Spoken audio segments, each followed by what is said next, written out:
So I'm very new to this, and the reason I didn't want to come and to do this was, frankly, was selfishness. It was like, I'm afraid of being the hippie priest, you know? He's the liberal guy, you know? Oh, that's going to go over real well. I'm from the West Coast, too. Makes it worse. I'm from Washington State. This is bad. Anyway, Marie called, and so I had all my normal precautions to make sure it's all safe.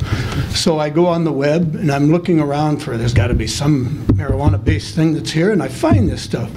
So I call her back and say, hey, there's this stuff here. Have you found that? Did you check that out? What did the urologist say? So I'm checking everything, you know. And before she gets back, I thought, well, I'm going to trace this down, and this looks pretty good to me, and I'm going to see if I can get it, you know?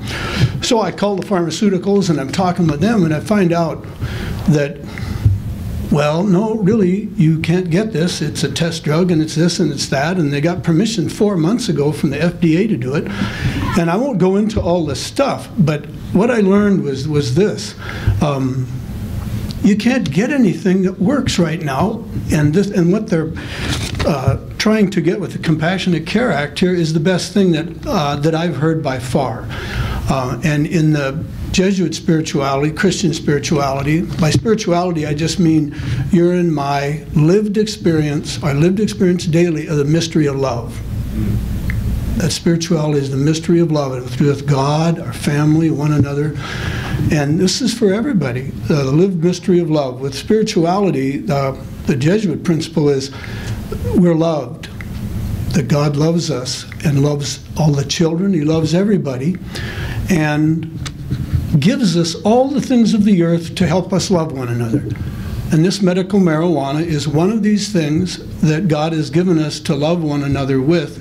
And this law does it intelligently with correct boundaries, etc., from everything I could figure out. And so this principle goes, it's a real no-brainer. It's like God has given us all of these gifts, and we're supposed to use them insofar as they help. Pretty simple. And abstain from them insofar as they would be addictive or unhelpful. So we use them insofar as they help. And then it goes on to say this. However, one must be free in this area, free to use things insofar as they help and free to abstain from them. So we must work for our freedom. And I realized I had to work against the fear about my reputation. What's that? It has nothing to do with anything. So I had to overcome kind of fear of what people would think, the hippie priest, and also I had to know for sure, is this absolutely safe? Well, breathing isn't absolutely safe.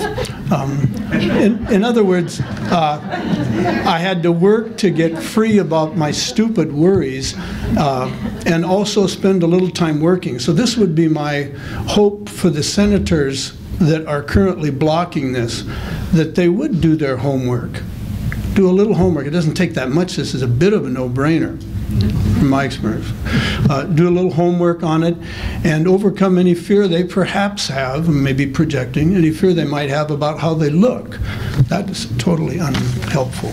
Anyway, thank you for listening.